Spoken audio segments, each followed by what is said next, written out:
I'd like to thank all the folks who support me on Patreon. It's through my patron support on that platform that I'm allowed the opportunity to do this, to provide you this content, to generate these videos, share my experience and knowledge with you. If you're enjoying the channel and you'd like to show your support, my Patreon page is the best way to do it. Regardless of whether or not you decide to support the channel, I'm glad you're here. I'm excited to help you on your journey, so get curious and let's get started. Fretboard knowledge, understanding the fretboard, fretboard familiarity, comes in many, many different ways, but the result is the same. You can just find whatever you need, right? You can find your way around the fretboard. The way you provide yourself that knowledge and the way you generate that familiarity can be pretty important. Because while it might be a nice parlor trick to be able to name every note on the neck, it's much more valuable to be able to find any note on the neck.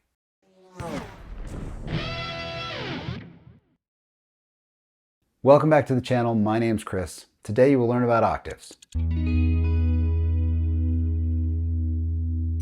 Now, I did an octaves video a couple years back, but I can totally do a better job of it now. And recently I've been getting some questions about memorizing the notes on the neck. How do I memorize the notes? What's the best way to get familiar with the fretboard?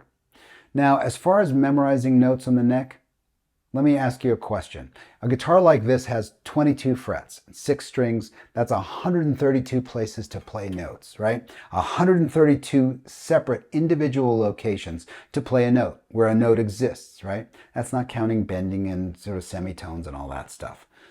But if I was to say that I have one method, one system, and one fretboard mechanism to unlock any note on the neck, which thing do you think you should spend your time on? Memorizing 132 things, or just getting a single methodology under your fingers?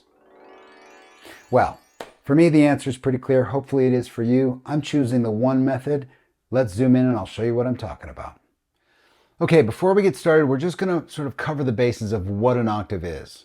The word octave describes an interval, a distance in music. That is the distance between two notes that share the same name but are either twice or half of the frequency. In other words, they're vibrating at either half or twice the frequency. In a guitaristic fashion, we understand this as the distance between the nut and the 12th fret. That's where our E is repeated, our A is repeated, A to A, D to D, G to G, B to B, E to E. It's basically where the musical alphabet sort of resets. Now, as we all know, this is the 12th fret, so there are 12 notes in between that nut and the octave, right? Then the whole thing just repeats. These 12 notes are all the 12 notes in the 12-tone system. And what I mean by that is, in modern music, Western music, these are all the notes that we have, and they are the only notes that we have. Okay, I'm going to put them on the screen here and just show you what I'm talking about. I'm going to go to the A string because that's where our sort of musical alphabet starts, and I'm just going to play all these notes, right? All 12 of them. Okay, A, that's open. This note is called A sharp. It can also be called B flat. Here's B, C. This note is called C sharp. It can also be called D flat. Here's D, D sharp, E flat, E, F, F sharp, G flat, G, G sharp, A flat, and we're back to A. Again, this represents every single note in the musical library and the only notes in that library. These are the only notes we ever get. All music, modern 12-tone music we hear and play, uses only these notes. However, the word octave is another word for 8. So why is it 8 but we have 12 notes? What's going on here? That refers to the natural notes. In other words, the names of the notes. We only have 8 names here. Let me show you how that works. I'm going to highlight the natural notes, and now we're just going to play the natural notes on the guitar, on the A string. A, B, C, D, E, F, G, A. Right? That's 8 notes. That's our octave. But now what I'm going to do is map octaves to the fretboard in a way that allows us to look at all the notes on the neck, not just on a single string or just seeing them between these two relationships, but actually moving those octaves around the fretboard. This is a great way to get to know the fretboard, and let me show you how it works. I'm going to start in G, and I'm just going to play every single G on the neck using octaves to sort of find the next note. right? So I'm going to start on this E string. This is a G note, 3rd fret, and I'm going to go up an octave. Then I'm going to use that next note, go up an octave, etc. And I'm going to find all of them on the neck. I'm going to play it pretty fast at first, then I'm going to rewind and sort of take you through each one of the shapes. So here's every G on the neck. We've got an open one here, but I'm going to start here on the E string. Here's every G on the fretboard.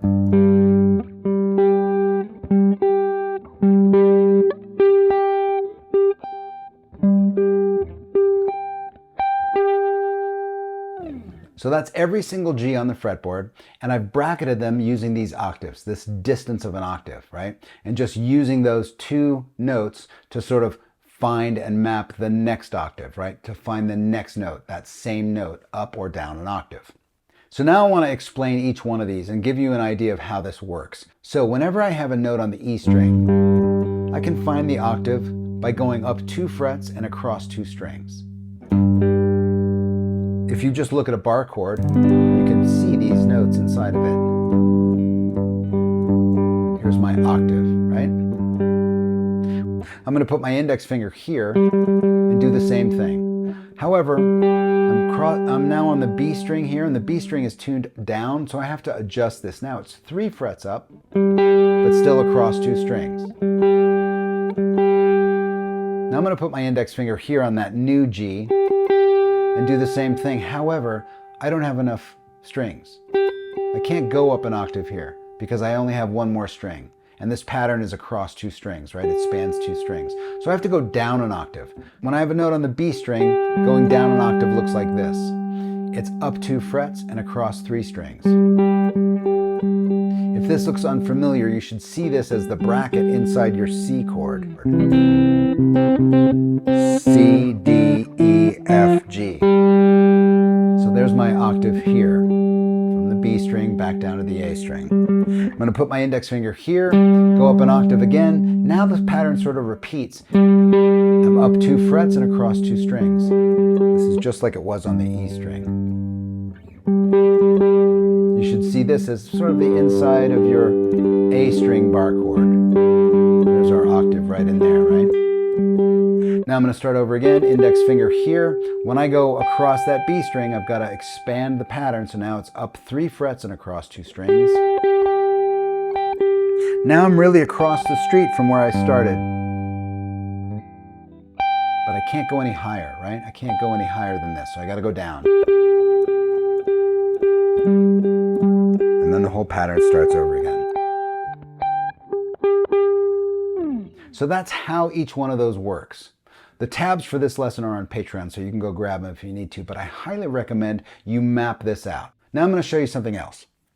Here are all 12 notes that we talked about before, but they're in a different order. This order is the circle of fifths. It starts on C and it goes up in fifths, but these are all 12 of those notes we talked about. All 12, the only 12 we ever get. Going up in fifths, if that's confusing, just check this out. Starting on C, if I simply count up 5 natural notes, C, D, E, F, G, I've gone up a fifth, that's the next one. If I start on G and I go up 5, G, A, B, C, D, that's the next one. So we're playing all 12 of those notes, the only notes we have, but we're moving in fifths.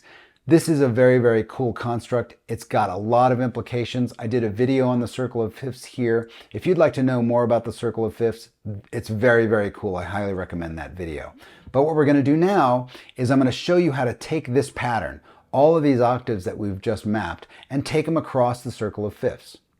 Now, the rule I'm going to use is I'm going to start on C, and the rule I'm using is I'm always going to use the lowest note to start. In other words, the note that's nearest the nut to start the pattern, and then from C I'll go to G and I'll use that same constraint. Where's the lowest G? In other words, the G that's closest to the nut, and so on and so forth. So I'll just do this. I'll do a few of these, but here's the assignment. What you want to do is learn this pattern, this octave pattern that I just showed you, and then take it around the circle of fifths.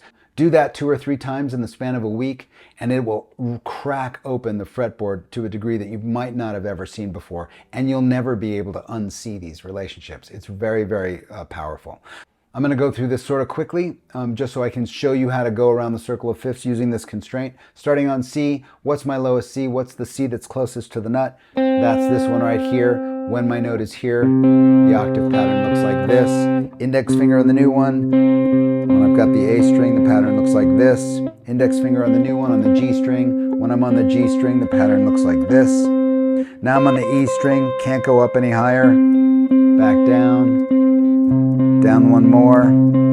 Back to the D string. When I'm on the D string, the pattern looks like this. On the B string, I can't go up, I gotta go down. So those are all the C's. I just played every single C on the neck using that octave sort of bracket. Now the next note in the circle of fifths is G. My lowest G, the one that's closest to the nut, is actually open. There it is, whenever I'm on the G string. That's what the octave pattern looks like. Index finger on the new one, can't go up, gotta go down. Can go down again, one more here. Index finger on the D string. That's what the pattern looks like.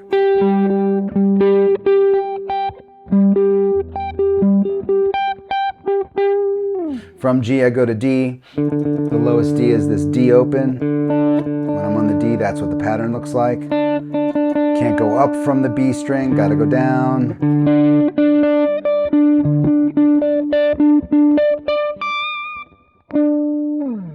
From D I go to A. Here's my open A string.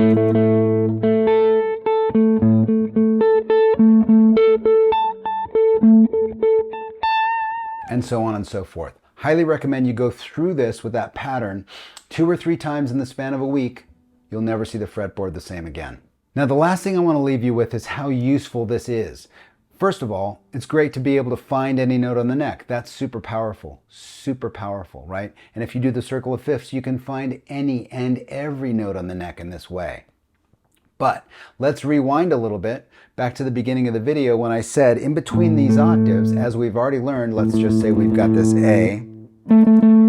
Every single 12 tones that are available to us, and all of the tones and only the tones are available inside every octave. So that means anytime I have an octave, every single note that's available to me in the Western system is in between these two notes.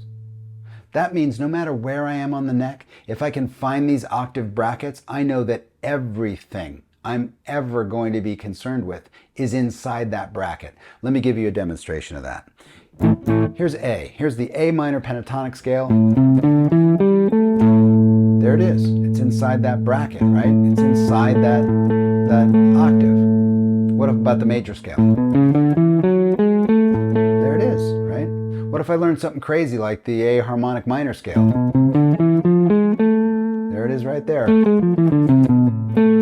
Right? It's all inside that bracket. What about some crazy arpeggio like A major 7? Root 3, 5, 7. It's inside the bracket. Everything, all 12 notes are inside this bracket. So the implication is any piece of information I already know, I can play anywhere on the neck as long as I know where to start and stop, and I've got this octave scaffolding for me. So here's that pentatonic scale. Now I'm going to start here. Watch the B string. Right, there it is there. Now I'm going to just put this octave down, play it here. Here's my new octave. I don't have enough strings to complete the task. But I can sort of start to see that if I did have another string, it would be right here.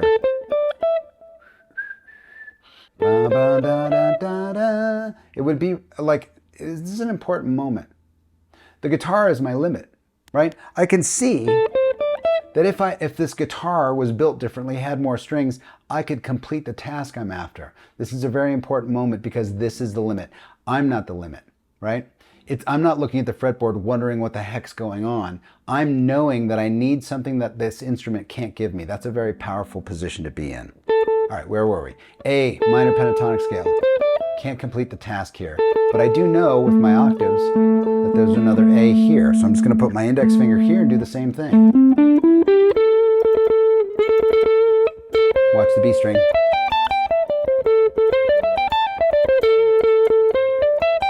Here I am up here. I can't complete the task again. Got to go down.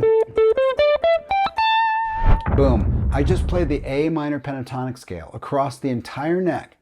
not worrying about what position I was in or what the pattern looks like. I just took a piece of information, and knowing that every single note available to me is inside that octave, very confidently I was able to say, that means I can play the A minor pentatonic scale anywhere on the neck. I could do that with any piece of information I already have. Anything you already know, you can map inside that octave. And here's the really powerful thing. Any piece of new information you get, no matter where you learn it, you can now move it around the neck and keep it anywhere on the fretboard you desire. Okay, there it is, octaves, right? Every single note that's available to us, and the only notes that are ever available to us in the Western 12-tone system, are inside every single one of those brackets. Just that knowledge alone should give you some confidence about knowing where you are on the neck, or knowing that no matter where you are on the neck, everything is available to you right there. That's pretty powerful information, right? And then being able to take any new information and move it around and have that confidence in that, knowing when you integrate new information, it won't get lost. It won't just sort of like, you'll be like, well, what happened to that thing I learned a while back? You'll just be able to recall it and put it anywhere on the fretboard. That's pretty powerful stuff. Tabs for this lesson are available on my Patreon page. That's linked in the description below. Grab those if you want this pattern. My challenge to you is to take this pattern, take it around the circle of fifths, maybe 4 or 5 times in the span of a week. It's going to be pretty hard going at first. If you're not familiar with the circle of fifths and the pattern is like new to you, that first or second or third attempt are going to be a little rough. But by the time you go through this 4, 5, 6 times, you will never be able to unsee the things you discover on the fretboard. It'll be a whole new world for you. I hope you've enjoyed this lesson. I hope you found it helpful. Stay curious, and I'll see you next time.